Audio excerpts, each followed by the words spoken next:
How do you get to be a general manager of a brand like this? It takes a lot of time. You don't become it overnight. But in my case, I went through different departments of hotels. In Romania, it's my 9th country. From the Netherlands, Belgium, Denmark, France, Serbia. I worked in Switzerland. I worked in the United States. I worked in the UK. And finally here in Romania. How different are we as cultures? Well, I think there's still a huge potential for more hotels in Romania. And Romania is a huge country compared to Holland. The future of hospitality is bright. There's many chances to grow.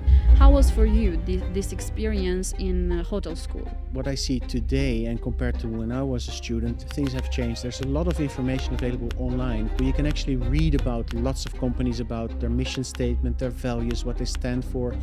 Hotel and brand is linked to standards. Let's start with brand standards. We go into detail on this. We go into detail of all those are brand standards. At the end of the day, we're all selling the same things, right? Hotels, We sell the same bed, we sell the shower, you have a breakfast, you can have a beautiful room or a beautiful hotel, but if your service is not there, the expectations of the guest increase much more than an older product. So that requires a lot of training in order to make that special connection with our guest.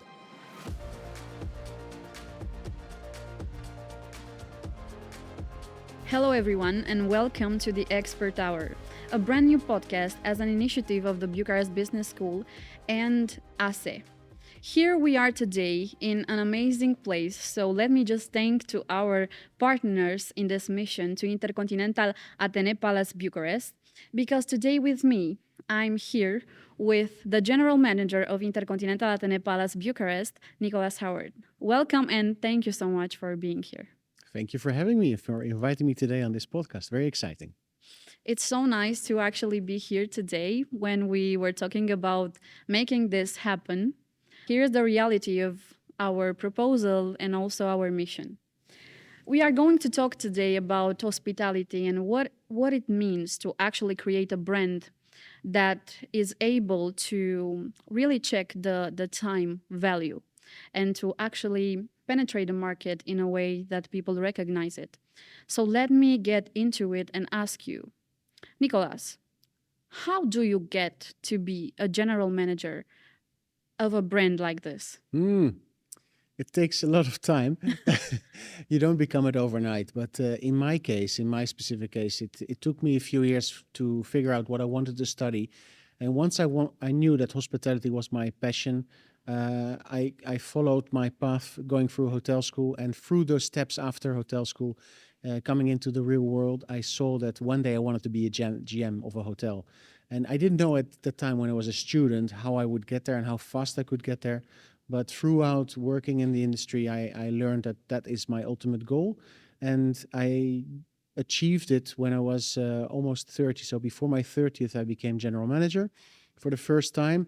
And now I'm 46. So it's been a few years that I am a GM, but I know the journey was long, but I had a very clear vision. I want to be GM one day, and I had a sort of a milestone in my mind before my 30th. In my case, I went through different departments of hotels, different hotels that I worked in. This is in Romania, it's my 9th country. I'm originally from the Netherlands. I did hotel school at The Hague, and I went from the Netherlands to different countries like Belgium, Denmark, France, Serbia. I worked in Switzerland. I worked in the United States. I worked in the UK, and finally here in Romania. So I have an international career, and that's what combining, traveling, working in different parts of the world is my passion. So it comes together in the role of general manager, working in a hotel, but again, taking a lot of steps through this hotel industry to become a GM before my 30th. It's an incredible journey, and I want to step a little bit into different parts of your process because you mentioned the education. Here at Bucharest Business School, we emphasize on education, and we know it's extremely relevant to choose what you need in life in order to succeed as a professional. How was for you this experience in hotel school? Tell us more about this. Well, I think what is very important, what I see today and compared to when I was a student, things have changed. There's a lot of information available online. So you can actually read about lots of companies, about their mission statement, their values, what they stand for. There's a lot of testimonials today online. When I was younger, this was not available. So I had to go through open days and spend time on visiting universities of my choice to see what they were doing and what what their proposition was. In my case, when I went to an open day of the hotel school, I was really amazed to seeing a lot of young people, students, talking about their experiences and what they learned at the hotel school, and then I could relate to it, saying, "Hey, this is what I want as well." So that, for me, in my case, was very crucial. That I visited hotel schools, and I went to several ones of them to make my final choice of the university that I wanted. And I would encourage people to do the same if they have a feeling or passion about hospitality, to, when they're young, to experience working in the industry, where it is in a restaurant, a bar environment, or in a hotel, it doesn't matter. But just to see if the work that we do on a daily basis is your passion. And if it is, I can see it straight away, because I can see people that have the passion. They are smiling. Their eyes are glancing. They love that dynamic that we have in a hotel, and I can see they're fit for the purpose. And so it's really important to sense that before you take a decision of going to any study or hotel school. In my case, just to know a little bit more about it before you make that decision, saying, "Is this really what I want?" That's a good approach, and I loved how you mentioned this passion in the whole process. And we know that somehow maybe it's a cliche to talk about passion, but also there are specific things that can be measured. As you said, you can see people smiling, you can see how they get the responsibility and actually get things done. How was for you actually to find this passion in yourself, but also in others, taking into account your international experience? Because I am thinking, how different are we as cultures? Are we that different? Well, I think we are different. And me being from the Netherlands, we are a very small country in Europe, right, in terms of size, with a lot of inhabitants. So there's lots of people living in the Netherlands. And for whatever reason, we speak our language really well, because we needed to trade over the time in the world with different countries in order to, let's say, support our country's economy. And we have therefore been able to put ourselves in different shoes quite easily. The Dutch are known for speaking languages fluently and to travel the world, because we were sailors and by air transportation, etc. So to come back to your question, I think it's very important that we adapt ourselves to different cultures. And we know there, the obvious differences are there, right? When you go to France, people speak their languages more than English. They are very proud of their own country, a bit chauvinists. So Romania or any other country has its own pride and joy, what people find very important on their country, and what they rate really highly about their culture. Being Dutch, as you also know, we have a prejudice that we are very direct and we say what we think. And throughout my career, I've also adopted that. Although I'm very proud of my heritage, I also had to adapt a little bit to my working environment. I cannot be as Dutch as I would be in the Netherlands. So I've changed over the years to be more international and less direct. I am still direct, but less than I was a few years ago. So innate, I think cultures are not that different. However, we still need to adapt to each other and to the different ways of working. I also think that Eastern Europe, and I've worked in Serbia as well, now in Romania, time is evolving in a different pace than Western Europe. Western Europe countries are more democratic from a longer period of time. In history, of course, the democratic circumstances in Romania are recent, and that you see back on the workflow as well. So me as a Dutch manager, I use my Dutch mentality, the way we work in Holland, in a very open culture where we can discuss things, where I'm very approachable as a general manager. That is in a Romanian culture different, right? The boss is the boss, and when he says left, we go left. And my management style is more, what do you think we should be doing? And that is giving very interesting conversations. This is really interesting when I set my mind to it, because as a country, Romania is definitely diverse in mentalities, in mindsets, in approaches, in behaviors. How do you see Romania as, let's say, even an economic point in Europe when it comes to hospitality? Well, I see, and this is great, that there's still a huge potential for more hotels in Romania. And Romania is a huge country compared to Holland.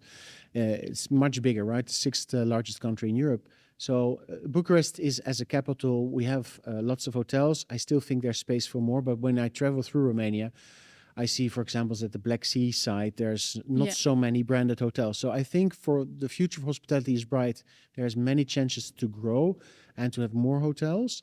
I think the industry is growing. I see a lot of family-oriented businesses when I travel through Romania that they are hospitable, they provide the services, but it's not at maybe the same standard Yeah. level as we see in this capital of Bucharest. So there's still room to grow and opportunities for businesses to flourish. But I see the pace or the interest of foreign investors on, bringing branded hotels, branded businesses to Romania, not only hospitality, but being a manager of an international hotel in the capital. I see lots of international companies here that see opportunities to put them their headquarters or close to their businesses in IT or different sectors. So that will also feed hospitality, because with those foreign companies coming here, there's a need of accommodation and meeting places. So I see that as a great opportunity for the future of Romania. That is very important to mention. So, for those of you who are actually watching us, keep that in mind. There is opportunity and there is place in the market. I want to talk a little bit with you about the brand, because you have more than 25 years experience, also in the management, but also in branding. So, how can a hotel become a brand? I think the hotel and brand is linked to standards. So any brand, whatever the name is, will bring standards to an operator or an owner. And the moment when you have a hotel and you want to put a brand on your roof, you will be talking about brand standards and service standards. Let's start with brand standards. Brand standards define the brand's identity. So for every different brand, there are different brand standards. And with InterContinental, we have a book which is online, which we can go through on a website, and we can go specific brand standards per department on how the booking should be made, how the reservation should be made, how we need to use the system to make the reservation in our reservation system, how the guest should be greeted, the details of the room, how the room should consist of. We go into detail on lighting, we go into detail on the size of the bed, we go into detail of the size and the quality of the towels. So all those are brand standards. And then we have service standards, is like how we want to greet the guests, the ways of working, how we operate, how we communicate with our guests are described in service standards. So if you want to have a brand and you operate a hotel, those need to be met. Those standards and those criteria have to be met in order to have the logo on the roof. And you can imagine InterContinental, which is the largest luxury chain of hotels in the world, has extensive brand standards and service standards, and they all have to be adhered to before the brand is allowing the sign on the roof. So that requires a lot of training, education, setting up standards and procedures before you actually can switch and operate under a brand. And what about the decision-making process regarding who decides the standards and how they are decided? Well, in our case, we're an international chain with the headquarters in the UK, in London, close to London. The brand standards are defined by a global team who is actually looking after development, because the standards change as well as the guest demands change. So you can imagine that in the past it was a standard to have a fax in the meeting rooms, because fax was used widely before internet was coming. And until recently, we all had fax numbers on our business cards. Today, nobody uses a fax anymore. So the standards are updated accordingly. Faxes have been removed from the standards and no longer there. And we replaced that now with new technology. So, for example, we used to have to have as a standard newspapers in our hotels. Today, that standard is replaced with a press reader, which is a digital platform to offer newspapers to clients on an iPad or something else. So it evolves, and that is done at our headquarter level by a team who's looking after those standards globally. And it could be that owners or owner representatives or even managers of hotels report standards of being, not working. And then there's a process of getting a waiver for a standard, and then they're reviewing how many waivers they have on a certain brand standard to decide if that standard should be removed from the global standards. It sounds extremely complex in a way, but also linked to the core of the business, which is really amazing to look up to. And you was also talking about the training. So people are coming in the hospitality industry. They want to develop. They want to give their best to the client, also in the team. How are these trainings set in place, and what type of trainings? We start with, let's say, the onboarding program of our new colleagues with e-learning, online learning, to learn about exactly this, the brand standards and the service standards of the brand. And every department you can imagine has different service standards. So there are common standards that everybody has to go through. It's about hospitality, about the brand, about the vision, about IHG, what InterContinental stands for, what makes us unique compared to the competition when we look at a global brand level. So those are all provided by, let's say, IHG, which is the mother brand of InterContinental, in forms of very clear e-learning courses that we can do online. And that will take a bit of time. So when I also joined IHG, I had to go through all of them, and there's like a checklist that you need to tick off and complete them. And then there's the on-the-job training part, right? When you join the environment of a hotel, where first instances the human resource department guides you through the building to make you find your way up to your department, and then somebody in the department welcomes you. It could be the manager or the assistant manager of the department, who then takes over the onboarding program, and then it's on-the-job training where you actually learn about the job on the job. You get a checklist, you're being followed through, there's tasks that you complete, and there's a buddy system in our hotel where trainers educate the newcomers on how we work and the ways of working and how things are done. And then after a period of 30, 60 to 90 days, those checklists are completed. And then people are released, let's say, independently on the floor when they pass the stages of those tests, and they are able to work independently on their own. And when we are talking about the management, what would you say that are the strategic aspects or the most critical aspects actually of the management strategy that you pursue? I think it's very important that people get along together, which is it's difficult. It's not always easy. So you need to do, of course, in the beginning, team building exercise to get to know each other better if you start with a new team.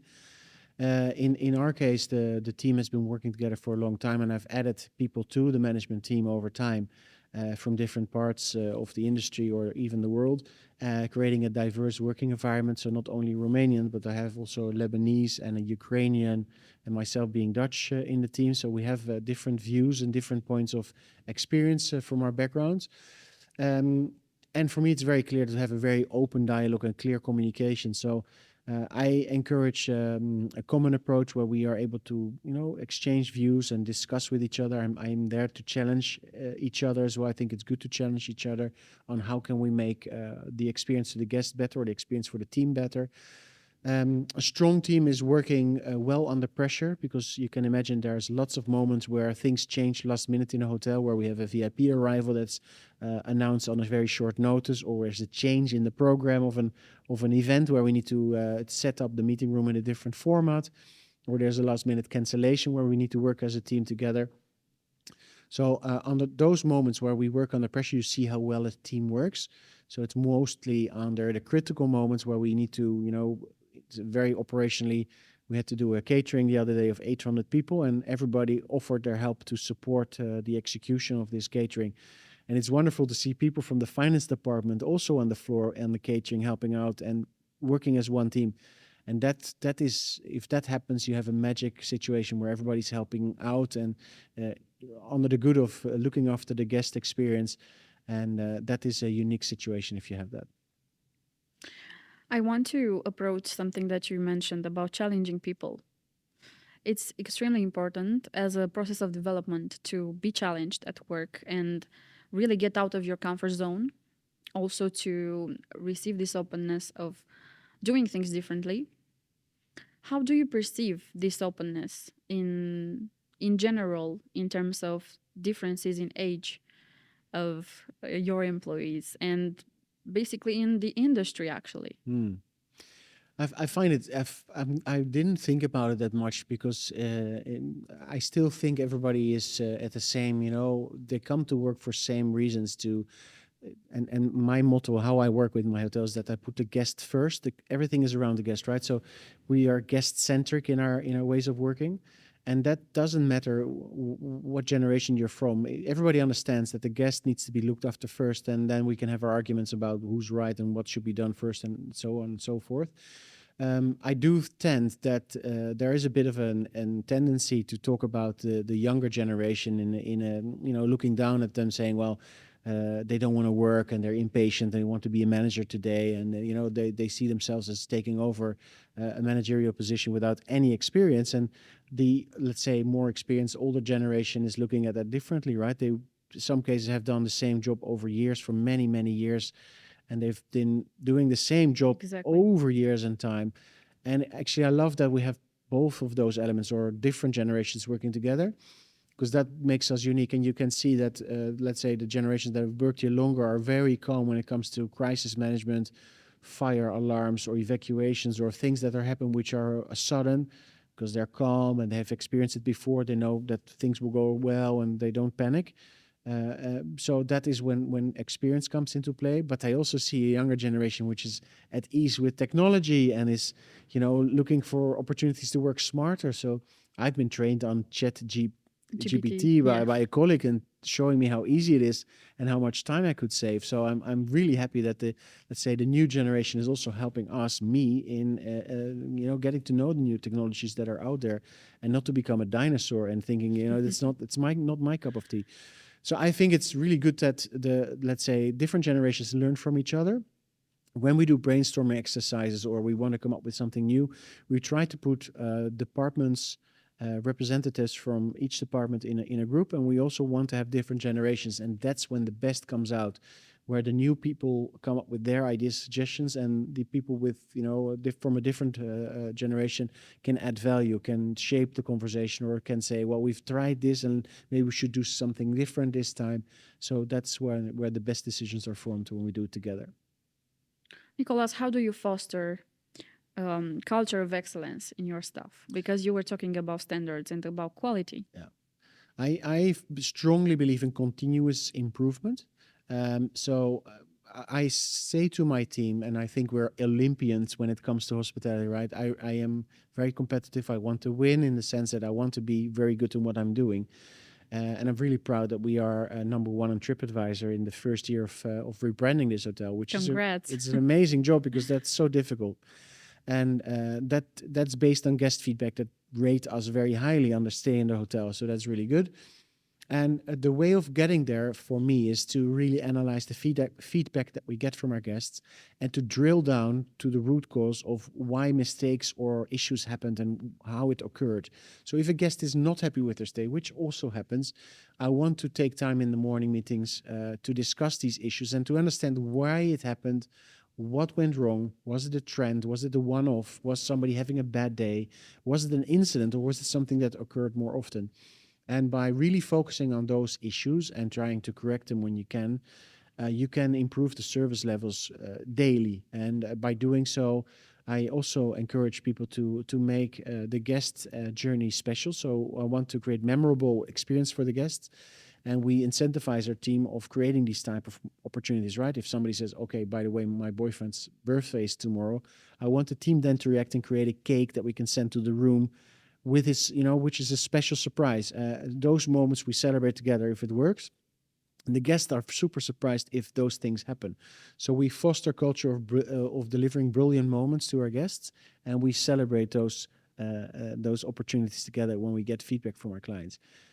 That, together with a management team that is equally driven as I am in order to improve their services, I hope that is trickled down to the team. And the team then is empowered to deliver those wonderful experience to the guests. And then the circle is round, right? It's driven by guest feedback, which is positive, and the team sees that it's celebrated when they take initiatives to make things better. And slowly but surely you become really good in what you're doing. It's a very beautiful way to put it,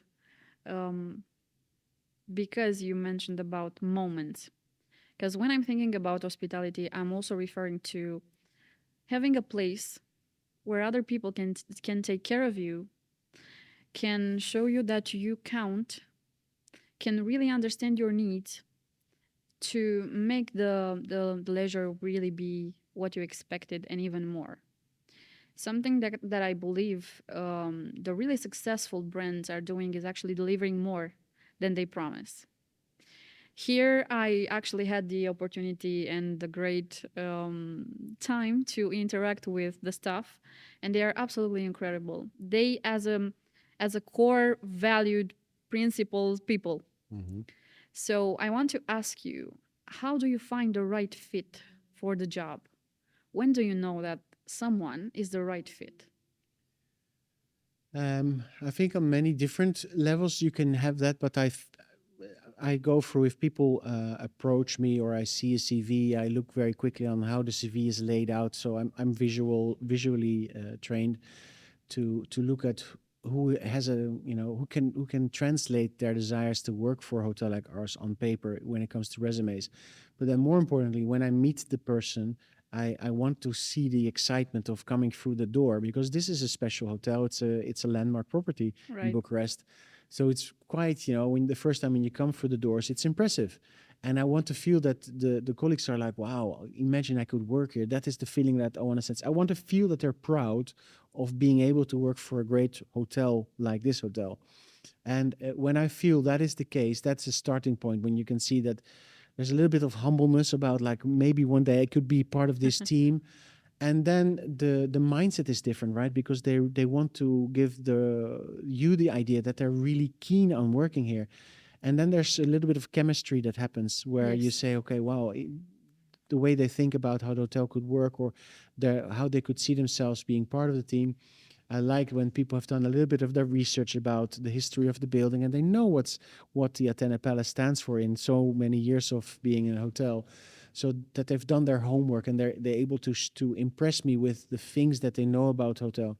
And that could also be very personal. In this hotel, I've met people who say my grandparents came to this property and they fell in love in the Café Athénée, or my parents were married in this ballroom where we're sitting in today. Wow. Those are very special moments. So people have an instant connection with the property. It's a strong thing when you are talking about this in business, because most of us, maybe, I'm just stating maybe, we tend to look at numbers, strategies, protocols, so on and so forth. But it's beautiful in the sense that there is a very sensitive aspect of hospitality that keeps people coming back over and over again. And how time just flows in this story actually is, I think, the greatest asset of the brand itself, Mm. because it brings that value that people are looking for, which is authenticity. Authenticity in their moments, authenticity in here Yeah. as a guest. It's incredible how you manage to create everything around you and your approach towards people and the team you are working with. So I want to know more about how did you develop and created your leadership style? Mm. Um, I think we covered a little bit about Hotel School The Hague, which has been a really good foundation for me in forming part of my education. So was of course skilled and trained on working in a hotel environment. So that's, let's say, the technical part. Yeah. When it comes to that human aspect, or the finesse of working with people, I was also very privileged to work as a student for a company called Junior Partners, and we were invited to big events in the Netherlands when I was studying, that were linked to political events, to royal events like weddings, very prestigious openings, and those kind of things. And there I was trained to welcome guests and to accommodate them and make them feel at ease, and to guide them to meet, let's say, people visiting a big opening. They were introduced to the king or queen at the time of the Netherlands, and that had to be done through layers of protocol. Right, there were rules how Yes. to do this. And I practiced that on several occasions, and I was really privileged to be part of the wedding of the Queen of the Netherlands and the King. So King Willem-Alexander married Maxima in 2002, and I was there at the time that they got married in the church, and I guided royalty to the wedding. So I was pleased to look after the Spanish King who came to the wedding, It sounds huge. and other royals. And that part has probably helped me develop that skill level of understanding protocol. Okay. So you need to know how to perform and how to address. Your body language is very important. You want to look welcoming, sincere, but still not strict and that Yeah. people are afraid of you. People also want to be welcomed genuinely, as you say. So I think that is part of, what I've trained. A lot of it is home bringing as well. I mean, how your parents raise you and how they make sure that you greet people when you meet new people. I have two boys, 13 and 9, and I make them introduce themselves to people that we meet and to look them in the eyes and to tell their names, because it's part of how we raise ourselves, how we introduce ourselves, that Yes. we don't want to be looking at our telephone screen when people come into the room, right? We want to look up, we want to make eye contact and greet them, because that's the human part of things. So I think it's upbringing, it's education, and then it's the, let's say, in the early stages, work experience that I've gained that were unique, working with royal family and family members of the royal family, that has helped me to work on that management style, this style of working and interaction with human beings. And don't forget, I mentioned before, working in 9 different countries, I learned from every country where I worked something that added to my experience. So where I was very direct in my beginning career, I've changed that. Working in Belgium, working in Denmark allowed me to work on my work-life balance and my time management skills. Working in France, I understood working with unions and how important it is to listen to colleagues' opinions and to ask them what they wanted to see change in the hotel before they would ask for it and stand for it. I was, learning of asking the questions, to working in Serbia, where I worked with a very young and dynamic team, which I also wanted to grow further and gave them opportunities to develop in hotels. So every different experience allowed me to work on my management style. But yeah, I think mainly it's again linked to home, upbringing from the family, and your education. That's great because it's a part of us that we can integrate after we develop after the educational stages and so on. I will also want to understand how do you actually preserve the historical background and value, also maintaining a modern approach when it comes to hotel. I think everybody likes the historical part of a hotel because that's the storytelling part that we can do. But you don't want to go into, let's say, an environment, which in this case is a hotel from 1914, and see that the furniture and everything is still from 1914, right? So you want to experience the luxury of today, Mhm. but in a historical setting. I think the owning company and IG have done a really good job here in this hotel in the Athénée Pass of working with contemporary design of our guest rooms, but adding features like artwork or maybe design that are local from, in this case, Romanian artists and sculptures that integrate the story of the past with the future. So you still want to have the option to link and sync your telephone with your screen because that's possible today. Yeah. But when you look out of the window of the hotel, you want to feel the grandeur of, let's say, the early days and stages. So there are parts in the hotel that are heritage and they are protected, like the ballroom, like the colonnade area. So we cannot change those because they are protected. But still, inside, we want to make sure that the facilities are modern and that we can cater to the demands of the clientele of today. Same with the reception area. We use technology everywhere, but we still want to make a feeling that it feels grandeur and a big entrance. So you have a big, wide, bright arrival experience with modern lighting and then leading to the colonnade area, which is an historical part again of 1914. So those two areas have to sync and they have to match together. And I think it needs to be contemporary design, which is also timeless, matching with the elegance that was here in a historical building. So combining the two is crucial. And in our ways of working, how we operate, we try to keep the storytelling element alive because the guests, especially ones that are not from this part of the world, want to hear about, okay, what happened in those early days of the hotel? Who stayed here? Who were your guests?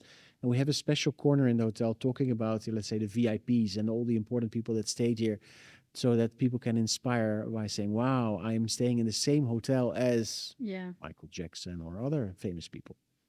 What would you say would be the most significant aspects of storytelling when it comes to engaging people?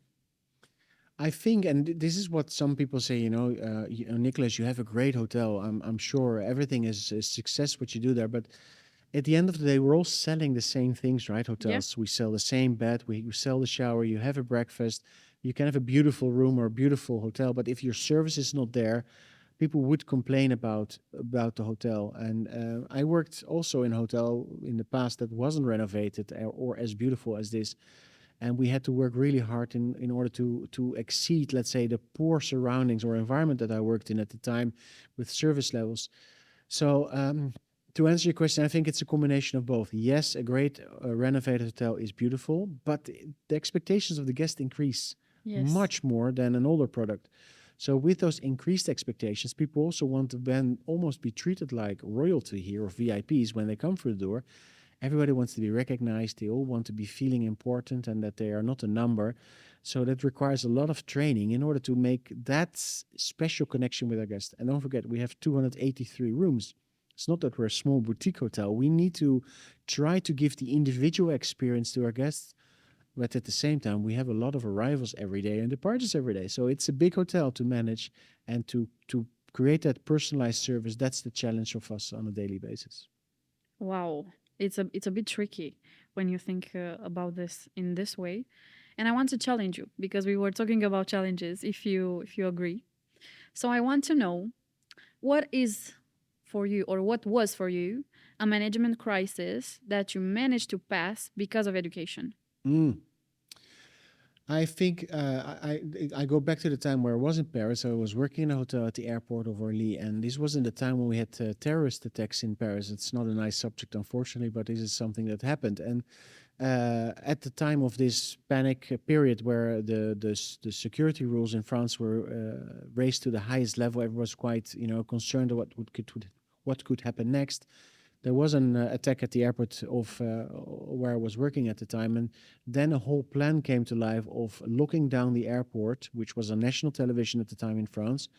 And our hotel, which I managed, became the evacuation point for all passengers at the airport. So you can imagine that I was in the lobby when this happened, and the news came out that there was a terrorist attack at the airport, and our hotel became the safe zone initially. So I had to call my management team after a long Sorry, weekend. I need to stop. What Yeah, was your reaction in that point? I was shocked. Yeah. I was shocked that this happened so close to me, and I could see the impact because I was actually living in Oh the my hotel. God. So I didn't see the attack, but I could see the panic of the airport being closed, police coming to the airport, people stuck on the road, they couldn't travel, people walking with their suitcases over the road, going through the grass, getting out of the airport with panic on their faces. And then in a very short period of time, we opened all the lobby, the meeting rooms, everything that we could open for guests to come into and try to feel safe. And at the same time, the police was around the hotel to make sure that we were secured. But I, at the same time, tried to be very calm and composed, because if I would lose my control or I would panic and be, afraid, I would probably jeopardize the safety of our guests and colleagues and my family potentially. So it helped me to, under that circumstance, to be really calm and very composed, and also counting on my colleagues that came to the scene to help me and using a very clear mind. Okay, we were trained on this. We have done some exercises on evacuating the hotel, to informing guests to stay in the rooms that had a room with us that reserved, to stay up in the rooms, not to come down to the lobby area, stay upstairs, and to use safe areas. I mean, it's a long time ago, but I still remember it vividly because it was a massive change of my day-to-day job, where I was all of a sudden in the middle of a crisis situation, which you probably only encounter in movies today, right? Where you Yes. see this. So this was a real case scenario for me. I want an emphasis on the education part Yeah. because how do you see that being educated actually helped you jump in? How education jumped in that situation for you? I think it's so important that you have a sense of urgency. You know what your priorities are. You know how to communicate clearly, because that's what you're trained on. Also in the job, in terms of responding to guest complaints and writing with guests in different languages, it's all part of my education. Um, how to work with hotels and on hygiene control, HACCP, it's all part of the education that I had. How to work with colleagues and motivate them has been part of my education. How to lead by example. how to some basic things like serving and working in the kitchen and cutting meat to preparing a fish dish has been part of my education. So a lot of the things I am still grateful for. Funny side note is that in Romania there's lots of students that have an interest in hospitality and they want to study hospitality. And some of the hotel schools are known to be good in the Netherlands, the one that I went to as well, and they do selection days here. So when there is an opportunity for them to figure out they want to do hotel school, the hotel school The Hague that I went to comes to this hotel and does their selection day here in Romania, in Bucharest. That's incredible. Keep that in mind, guys. And it's a good platform to start a career because, again, I think a lot of it you learn in that school that I still apply today in my day-to-day job. Yes. Wow. And on the more positive side, because I believe that incident, that crisis in that moment actually being passed and you managing everything was in the end actually called a success or a victory. Absolutely. I want to approach this idea about success when it comes to you as a general manager and also what success means for Athénée Palace. What it means for me as a general manager, we have, let's say, a very boring metrics board where we have a dashboard on our targets, which we need to achieve. And that goes from, of course, our revenue targets to our profitability, to our guest satisfaction scores, to our revenue per available room scores, to our team member satisfaction It's the chain scores. influence. So the chain. And that's, let's say, the dashboard where we are measuring our success on. If we do well, we're in green. Great. And if we're doing not so well, we're in red. Yellow or red. Exactly. So I'm aiming for a green scorecard. That's one, and that's how I can define success. Another type of success is, and it's a very basic one, but we have 283 rooms, and if I sell 283 rooms tonight, it means I have 100% occupancy, and I cannot sell any more rooms. That's success for me as well, in the sense that I'm not looking to sell the last room, but if we manage to fill the last room, then we've done a really good job. Because then we have optimized the revenue opportunity for that day. And as you know, if you don't sell a room on a day, you cannot sell it again. The room not sold tonight is not sellable. I can only sell it once. So to drive the team to really push to get occupancy in at the right rate is another measurement of success for me. Then how the guests rate us on our online platforms and the feedback they give us, whether good or bad. Hopefully we learn from constructive feedback and we improve over time. But what we discussed about earlier on TripAdvisor and some of the other platforms where we are rated very highly is success. And last but not least, the awards that hotel has won. And there's many of them from, being the leading hotel in Romania this year. Congratulations. Thank you very much. To the leading hotel on the Lux Awards, to the MICE Hotel World Travel Awards. There's too many to mention here, but that is for me the cherry on the top. It's not my drive or my motivation, but if we get those awards, it's the cherry on the top saying, guys, wow, well done. This is credit to your hard work every day. I like that you keep this professional and excellence at the highest level possible. And I also want to understand at a more personal level, how do you want to inspire your boys to believe in success? Well, that's a good one. I think they see from me that I'm very passionate about my work. I love going into the hotel and when it's busy, and they love coming here or the other hotels where I worked because they know that the food is good and they can order anything off the menu if I'm there, because then I'm looking after them well. So they have a preference to eat in the hotel here in Bucharest, I have to admit. And then they see as well how I interact. And what success means for me, I have one boy who is really into football and the other one, he doesn't know yet what he wants to be, but he's very good with numbers. So I hope he becomes an architect or something else. I tell them that it doesn't matter what you end up becoming, as long as you're passionate about what you're doing and you put your energy and time in what you love doing. And that's what I'm doing, right? I don't see my job as a job. I like what I'm doing, so I'm coming in to do what I'm good at. And that's managing a big hotel. And I hope for my boys, they are trying to fall in love with what they want to do, and they have time to discover what it is. And if it's hotel, great. If not, anything else is fine as well. That's absolutely incredible. And it's beautiful how we can set up this stage of success. Also, talking about passion. But a lot of people are having, let's say, this mindset barrier that passion sometimes can actually be what stops you from doing what you love because you give too much and you receive too little. Mm. Have you ever actually encountered a situation when your passion became too much for what you had to do? Yes and no, because I had a very clear goal or path what I was doing it for, right? So I had a bigger picture, and it helped me at an early age to sort of establish my medium and long term goals in my career. And although I didn't know what I should expect of becoming a general manager, because my midterm goal was becoming a director of operations, and my long term goal was becoming a general manager. And my passion was driving my career in the right way forward. And you have the saying, right? Many ways lead to Rome. There's not one road to Yes. lead to Rome. This is also what I tell people that I work with, that there's no one way to get where you want to be. If you want to be an astronaut, imagine, there's not only one way to become an astronaut. There's probably hundreds or thousands of ways of becoming an astronaut if you want to do that.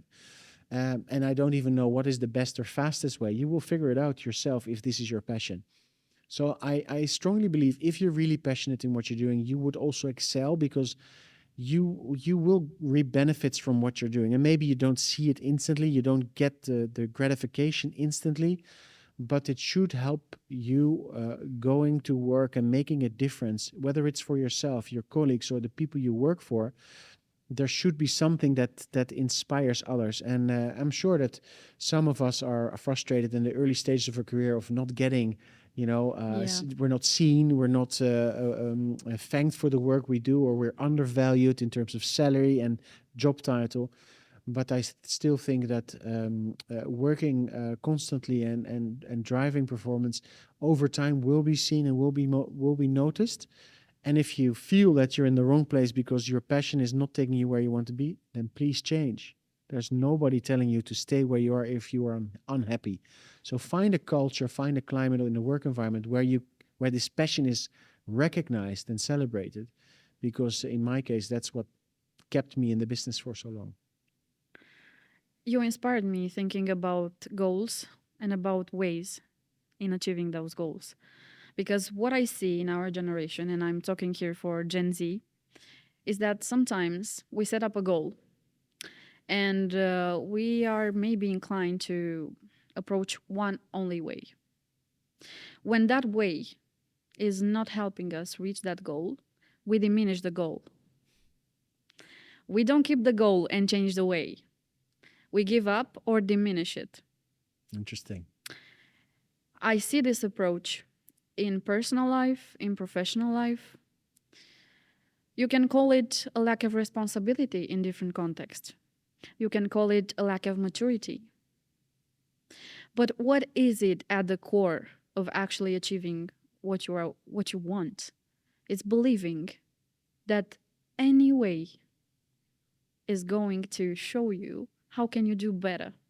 One way is not the only way. And I think this is a very strong conclusion that we can come up with in our discussion today. And I would like to invite you to add two more ideas that you want the people that are watching us to keep in mind, regardless of the age of what they want to pursue and how they see the world being in front of them. I think one of my biggest lessons in life is when I came and finished my hotel school studies, I was told in school that I was the next generation of wonder students that would change the industry. Wow. And A lot coming of out of pressure. that school, came into a harsh reality that the people in hotel business were not waiting for me, right? And this is the gap, and I'm sure it's still the case. We are being taught in our universities, you guys are amazing. You now have the latest technology and information in Yes. your hands. You can make a difference in the world. But then when you enter the real world, the industry unfortunately is not ready to embrace all those wonderful ideas because lack of resources, lack of time, no investment opportunities. So maybe yes, the ideas are great, But the reality shows that we are still a little bit behind in terms of how fast we can adapt to the new technologies. So my learning was that if you are able to accept that there's entry positions for everything for a reason, and I still believe how Americans are seeing, if you just work hard, you can become president of the United States of America, and it's probably true. Yeah. That with hard work and by taking every opportunity that you get to prove yourself, to learn new skills, to expose yourself to different environments, to get out of the comfort zone, to travel, get out of the village or city that you were born in, and Your go hometown. Get out get of out of it. your hometown. Try something new, because you will have to make new friends. You will have to work on your self-esteem. You will have to Yes. work on your communication skills. And by putting yourself out of your comfort zone, you will actually learn new things. The other thing, which is after COVID, my lesson that I learned in life, is that the world is not coming to an end. Hmm. That the mass depression that everybody had of, we couldn't travel, we couldn't leave our homes, gave a lot of new insights of family life and putting priorities right. That a job is a job, and if you lose your job, you still have a family to look after, and that family is there for you. And I think everybody has forgotten about it, that it was so recent, a big impact on many of us in our lives. And my motto there would be is to be resilient, to think about it. If you have a bad day, the next day could be a better day. To always get up, get out of your bed, and to start a new day. And if you have a bad day, leave it behind you. Start fresh, start again. The best thing is about failure, you can start all over again every day. That's a very inspiring lesson. And guys, thank you so much for watching us. Nicolaas, thank you so much for being so open and ready to talk about also personal details. Guys, don't forget to like, share, and subscribe, and see you on the next episode.